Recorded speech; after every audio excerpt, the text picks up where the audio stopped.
The Archives of Discovery. Captain Sarah Chen stood at the observation deck of the Terran vessel Nautilus, watching the shimmering spires of the Galactic Coalition's headquarters stretch toward the stars. The massive structure, built from crystalline alloys, unknown to Earth science, sparkled with an almost mocking brilliance. Behind her, reflected in the reinforced glass, stood her ship, a vessel that had already earned the derisive nickname, the brick among Coalition species. The Nautilus didn't gleam. It didn't sparkle. Its hull was a deep, matte black that seemed to absorb light rather than reflect it. Where Coalition ships boasted elegant curves and graceful lines, the Nautilus was angular, almost brutalist in its design. But Sarah knew better than anyone that beauty was more than surface deep. "Captain, they're ready for us," Lieutenant Maya Rodriguez reported, her holographic image flickering slightly. "The Coalition Council is assembled in the Grand Chamber." Sarah straightened her midnight blue uniform, adorned only with Earth's simplified insignia, a stylized DNA helix intertwined with a star. Time to face the music, then. The Grand Chamber lived up to its name. Tier upon tier of seated delegates rose in a perfect spiral, representing over 300 spacefaring civilizations. The Ardanians with their crystalline bodies that refracted light into rainbow patterns. The Volteri, existing as pure energy contained within engineered suits. The biomechanical Sith, whose every movement was a symphony of organic and artificial precision. At the center of the chamber stood a holographic display platform, currently showing the Nautilus in all its stark utilitarian glory. The whispers had already started, some amused, some concerned, some openly contemptuous. High Chancellor Zixtal, a being of pure light and energy, floated down to address Sarah directly. "Captain Chen of Earth, you present this vessel as humanity's contribution to our defense initiative against the Harbinger threat." "I do, Chancellor." Sarah's voice carried clearly through the chamber, enhanced by the room's acoustic engineering. "Fascinating." The Chancellor's light form flickered in what Sarah had learned was their equivalent of barely contained laughter. "Perhaps you could explain why, when faced with an enemy that has destroyed our most advanced battleships, Earth sends us a cargo hauler." The chamber erupted in poorly concealed amusement. Sarah didn't flinch. She'd expected this reaction. "Appearances can be deceiving, Chancellor. The Nautilus represents a completely new approach to space combat." New. This from Admiral Vinks of the Scythe Collective, his biomechanical form shifting in apparent agitation. "Your vessel lacks even basic quantum shielding. Our scans detect no photon arrays, no plasma cannons, not even rudimentary phase-shifting technology. What exactly is new about this design?" Sarah stepped onto the holographic platform, pulling up detailed schematics of the Nautilus. "What's new, Admiral, is that we stopped trying to outthink the Harbingers. Instead, we learned to think like them." This caused a stir.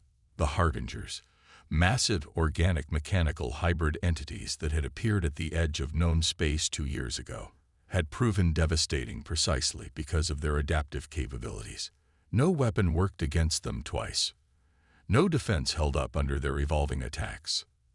"For the past year," Sarah continued, "Earth's best minds haven't been studying advanced physics or quantum mechanics. We've been studying Earth's oceans, specifically the paper Nautilus." The confusion in the chamber was palpable. Admiral Vinks's voice carried a distinct tone of derision. "You based your combat vessel on a primitive mollusk.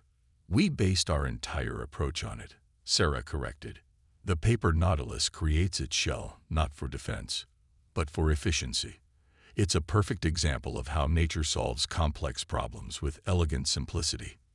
She brought up a new hologram, showing the internal systems of the Nautilus. "Our hull isn't just armor. It's a living membrane, developed using principles we learned from cephalopod chromatophores. It doesn't just absorb or deflect energy. It adapts to it, learns from it, and redirects it."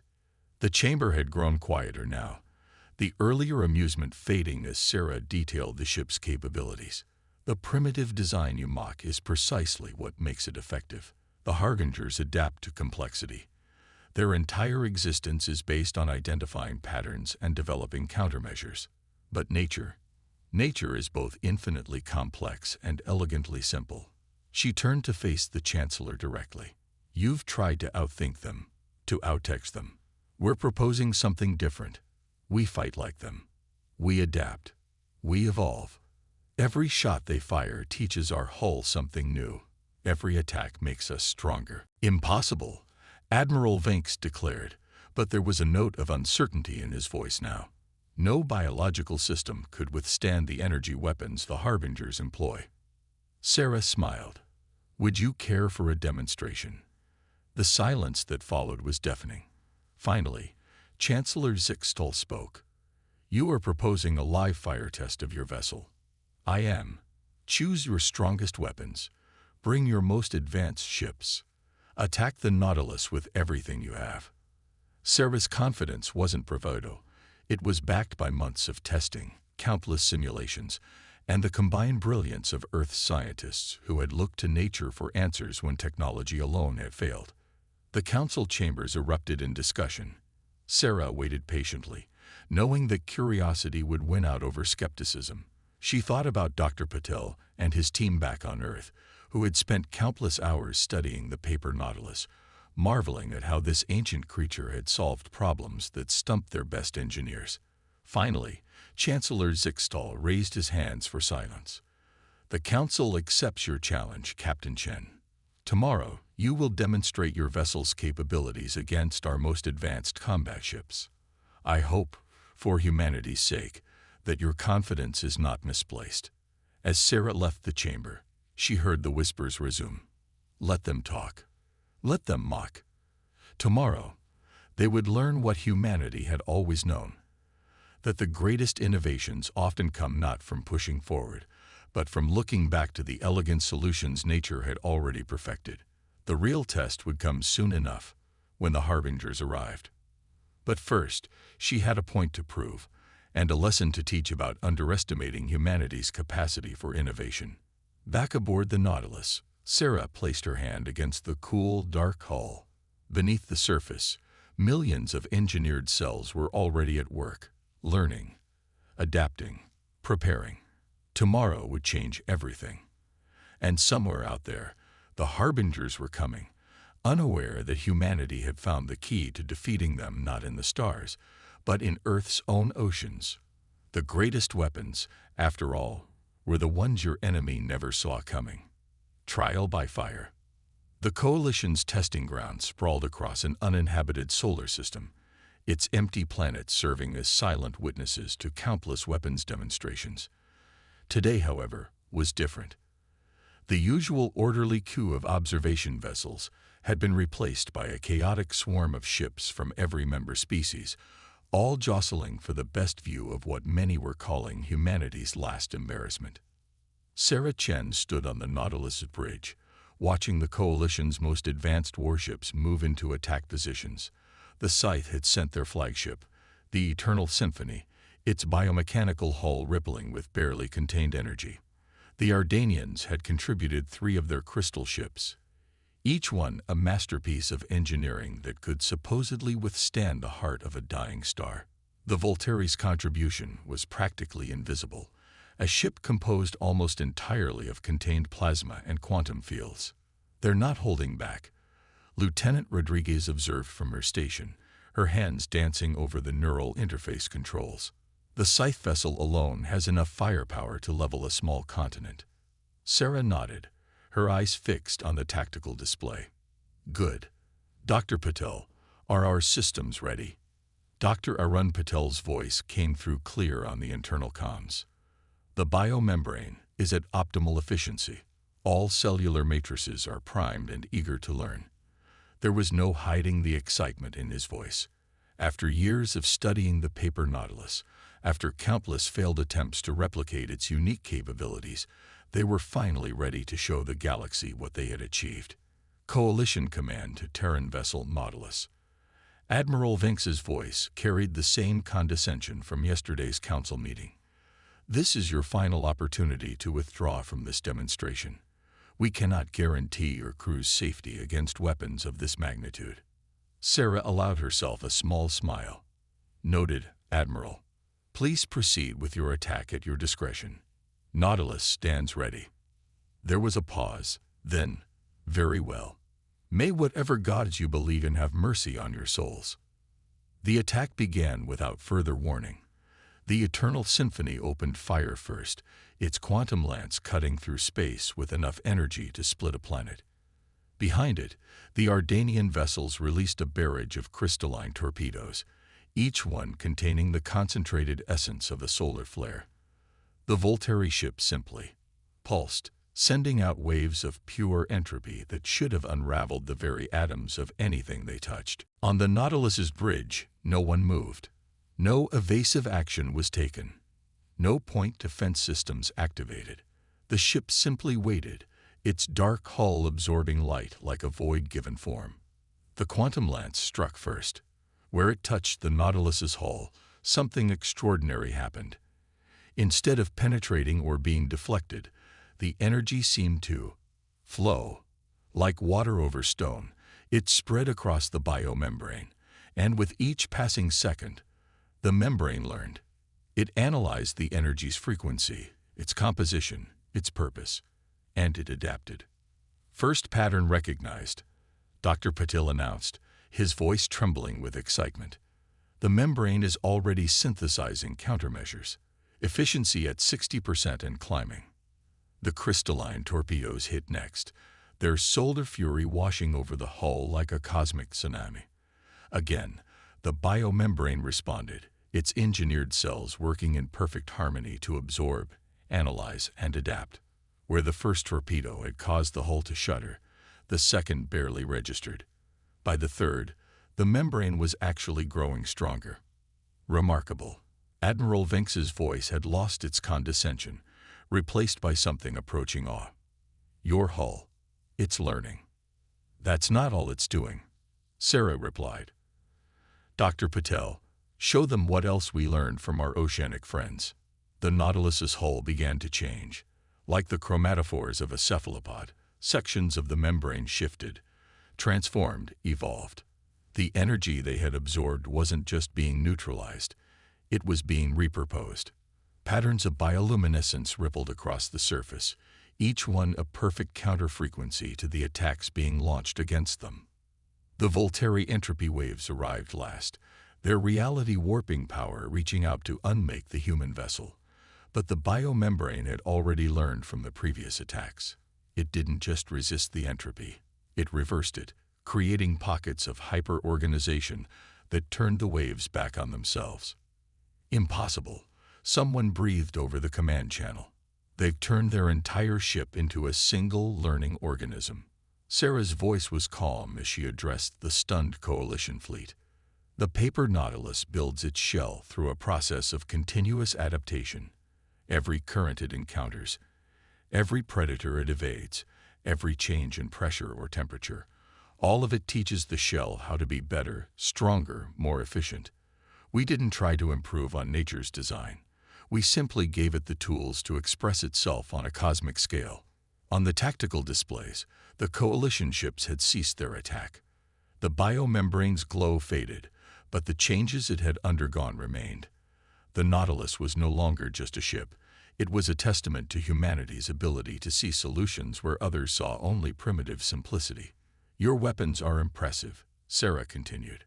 "They're the pinnacle of technological achievement. But the Harbingers adapt to technology. They understand it, counter it, overcome it.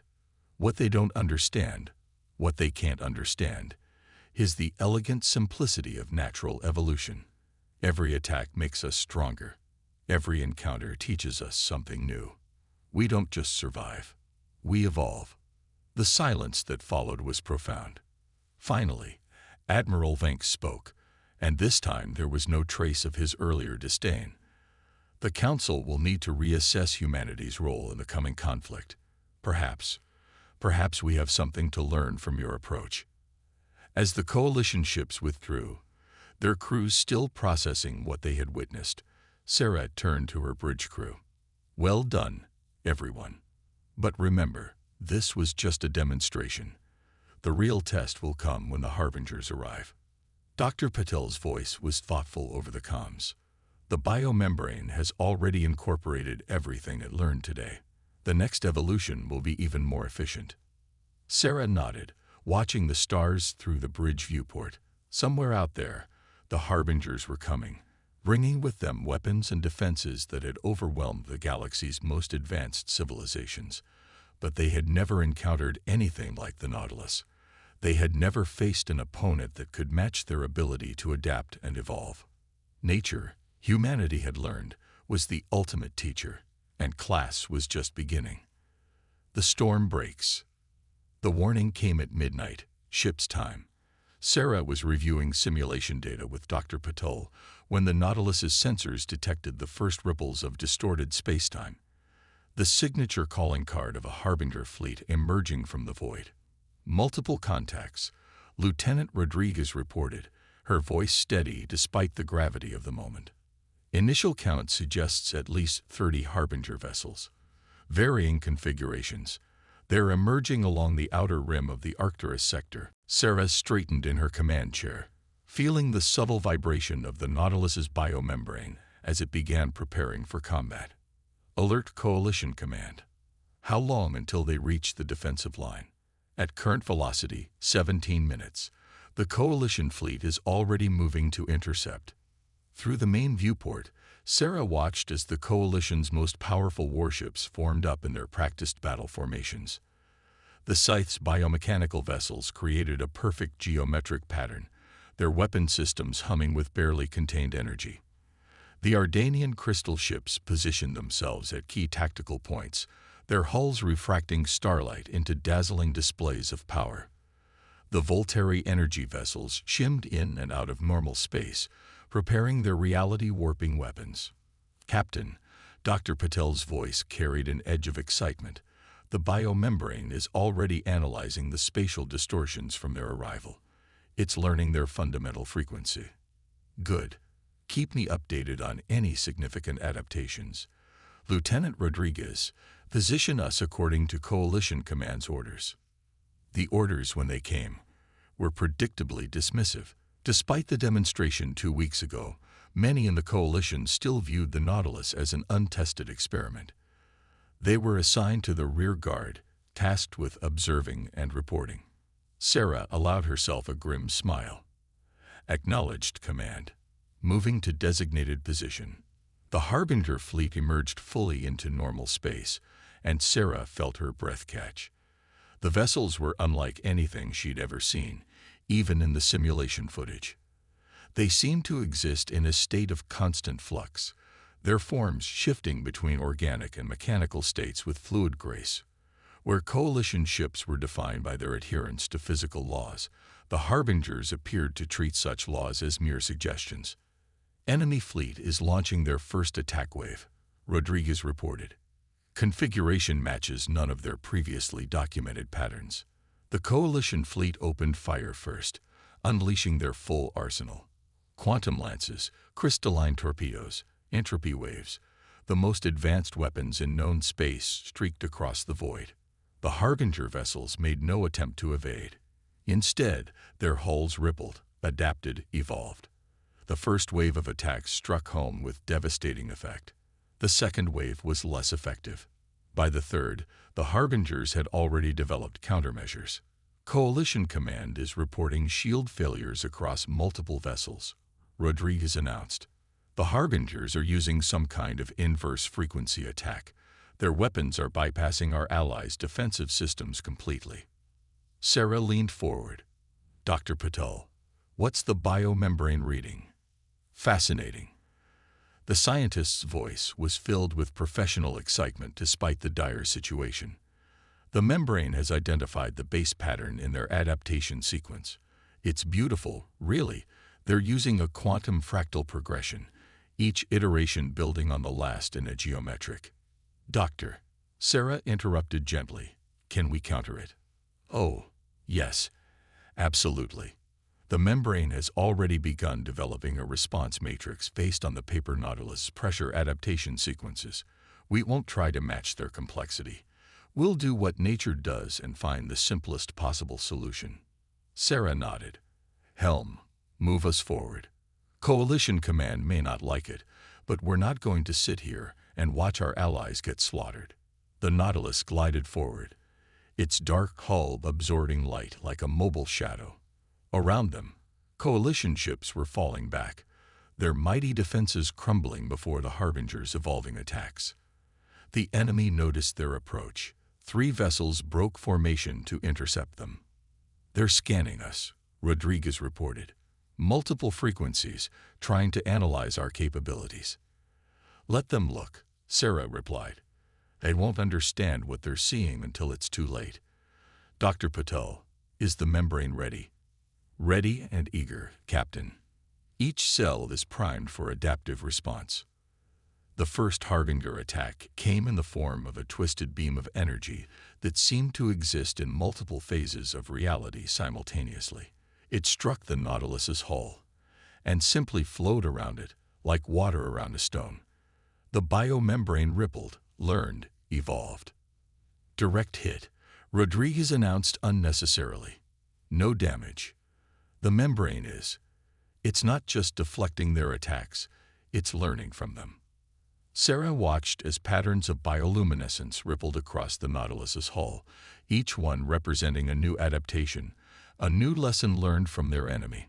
The Harbinger vessels launched attack after attack, each one more complex than the last. But complexity was their weakness. Nature had taught humanity that the simplest solution was often the most elegant. Their attack patterns are becoming erratic, Rodriguez observed. I think we're confusing them. Dr. Patel's laugh carried across the comm system. Of course we are. They're encountering something they've never seen before. A defensive system that doesn't try to match their complexity, but instead reduces it to its fundamental components. Every attack they launch teaches us something new, makes us stronger, just like our little teacher back in Earth's oceans. The Harbinger vessels began to pull back, their fluid forms showing signs of uncertainty for the first time. Sarah allowed herself a small smile. Send a message to Coalition Command. Tell them the Nautilus stands ready to protect their retreat, and that we've identified the Harbinger's weakness. They don't understand evolution. Real evolution, the kind that took billions of years to perfect on Earth. They understand complexity, but they don't understand elegant simplicity. As she watched the biomembrane continue to adapt and evolve, Sarah thought about the paper Nautilus swimming in its tank back on Earth. That simple creature, through billions of years of evolution, had developed solutions to problems that had stumped the greatest minds in the galaxy. Sometimes, the most powerful innovations came not from pushing forward, but from looking back at the wisdom nature had already perfected. The battle was far from over, but for the first time since the Harbingers appeared, hope was no longer just a distant dream. Humanity had found a way not just to fight back, but to evolve beyond the enemy's ability to adapt. And they had done it not through technological supremacy, but by learning from the humblest teachers Earth had to offer. Evolution's edge. The Coalition Grand Chamber had never been so quiet. Gone was the crystalline chatter, the energy field fluctuations, the biomechanical hums that usually filled the space. Every being present was focused intently on the holographic display, showing the Nautilus's battle footage. Sarah stood calmly as they watched her ship dance with the Harbingers, its biomembrane learning, adapting, evolving with each encounter. Behind her, Dr. Patel fidgeted with nervous energy, eager to share the full implications of their discovery. High Chancellor Zixtal's light form pulsed with what Sarah had learned to recognize as deep thought. In 3 encounters, your vessel has done what our combined fleets could not achieve in 2 years of conflict. You've forced the Harbingers to retreat. Not just retreat. Admiral Vinks interjected, his biomechanical form rippling with excitement. They showed fear. We didn't think they were capable of fear. Sarah nodded. They fear what they don't understand, Admiral. And they fundamentally cannot understand what we've done because they're looking for complexity where we've embraced simplicity. Dr. Patel stepped forward, unable to contain himself any longer. If I may, Chancellor, What we discovered goes beyond mere tactical advantage. The Harbinger's entire approach to adaptation is fundamentally flawed. They build upon complexity, creating ever more intricate solutions to problems. But nature, he gestured enthusiastically, nature always finds the simplest path.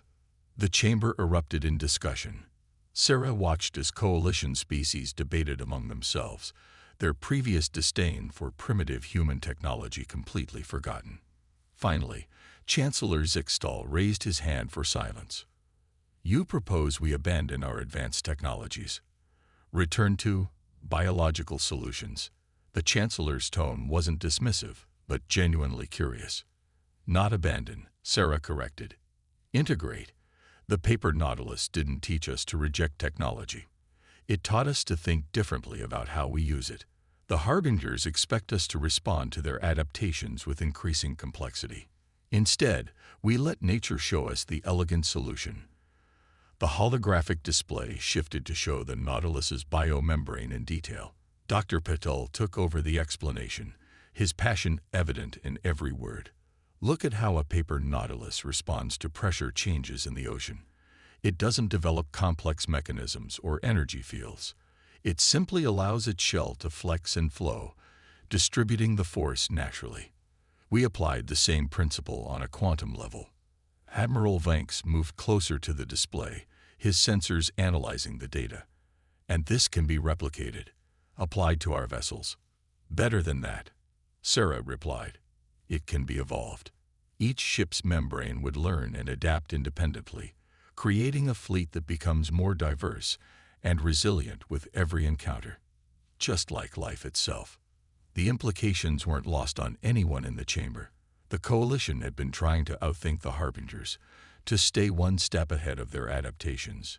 Instead, humanity had shown them how to out-evolve them. We've already begun adapting the technology for different ship configurations, Dr. Patel added. The Scythe's biomechanical vessels are particularly well-suited for integration. Even the Ardanian's crystal ships could benefit from a modified version of the membrane. The Chancellor's light form brightened. You would share this technology freely. Of course, Sarah said simply. The Harbingers threaten all of us. Earth learned long ago that diversity is strength. Different species, different approaches, different solutions, all evolving together. That's how nature overcame every threat it faced over billions of years. As if to emphasize her point, the chamber's sensors detected another Harbinger incursion, this time in the Vega sector. But instead of panic, Sarah saw determination in the assembled delegates. They had something they'd lacked before: hope. The Nautilus will lead a task force to the Vega sector, Sarah announced. Any ships equipped with prototype membranes should join us. Each encounter will teach us more, make us stronger. The Harbingers adapt to win each battle. We'll adapt to win the war. Admiral Vinks stepped forward.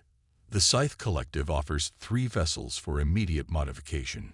Our biomechanical technology should bond well with your membrane design. Other delegates quickly followed suit. The Ardanians proposed experiments with crystal membrane hybrids. The Volteri suggested ways to incorporate their energy manipulation techniques into the membrane's learning patterns. Sarah watched as the coalition, which had once mocked Earth's primitive approach, now embraced it with enthusiasm. Dr. Patel was already deep in discussion with alien scientists, explaining the intricacies of biomimicry and evolution's elegant solutions. Captain Chen, the Chancellor, addressed her formally. Humanity has given us more than a weapon.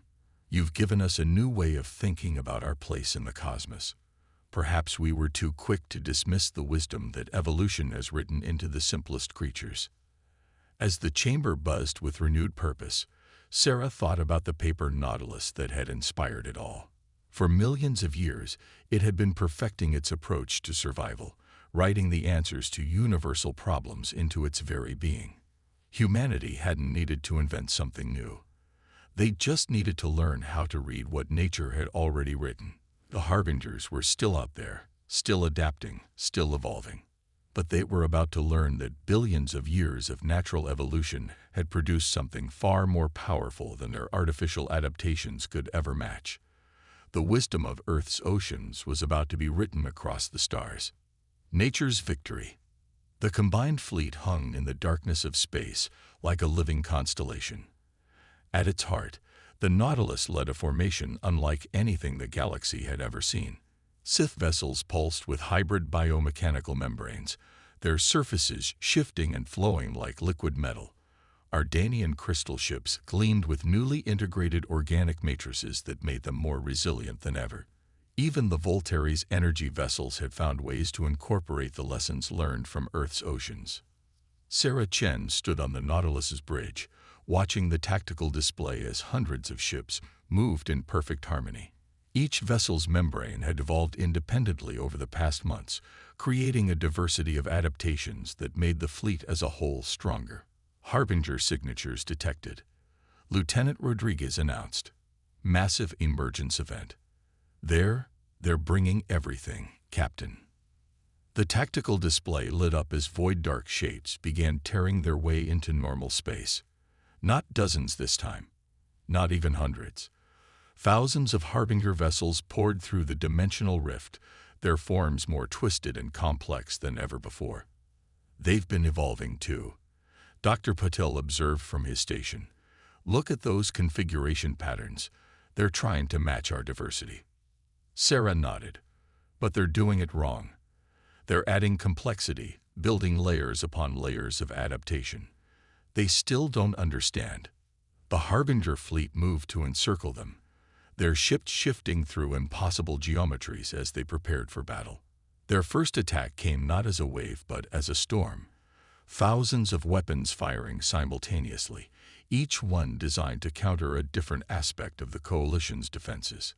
But the Coalition fleet didn't try to counter each attack individually. Instead, they responded as nature had taught them, with elegant simplicity. The biomembranes across the fleet rippled and flowed, sharing information, learning, adapting not through complexity, but through fundamental understanding. They're trying to analyze our response patterns, Rodriguez reported. Their attacks are becoming more targeted. Let them look, Sarah replied calmly. They won't find what they're expecting.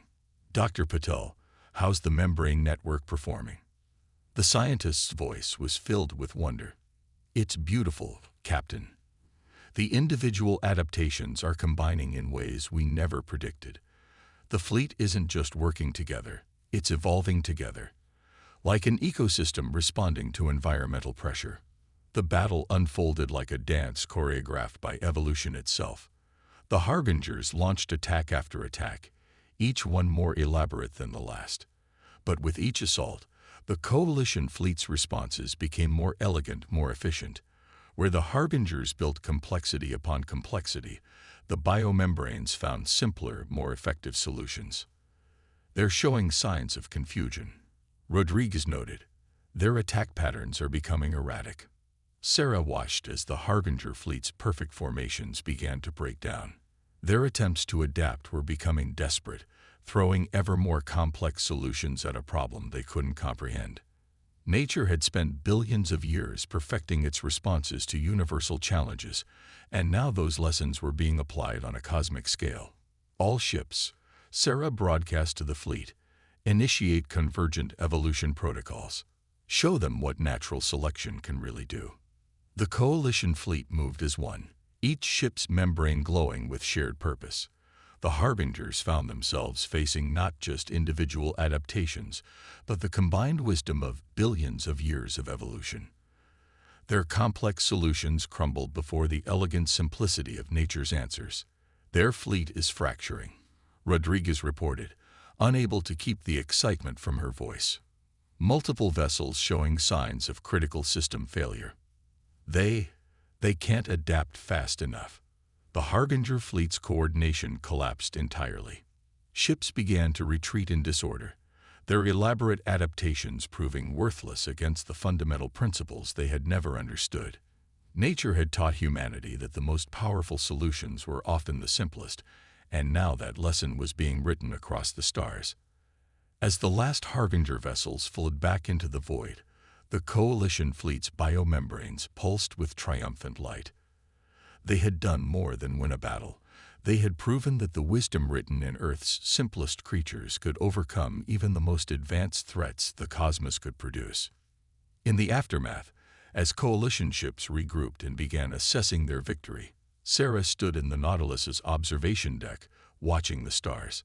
Dr. Patel joined her, his usual nervous energy replaced by calm satisfaction. "You know what the most remarkable thing is?" he asked, gesturing at the fleet. Each ship's membrane evolved slightly differently, found its own path to the same fundamental solutions, just like life itself. Sarah nodded. The harbingers tried to force evolution, to direct it towards complexity. They never understood that true evolution finds the most elegant path naturally. Nature wrote the answers to the universe's challenges into every living thing, Patel mused. We just had to learn how to read them. As recovery ships moved through the battlefield, Sarah thought about how far they had come. The coalition, which had once mocked Earth's primitive approach, had embraced the wisdom found in a simple sea creature. The harbingers, who had terrorized the galaxy with their technological superiority, had been defeated by principles written into life itself. The war wasn't over. The harbingers would return, would try to adapt again.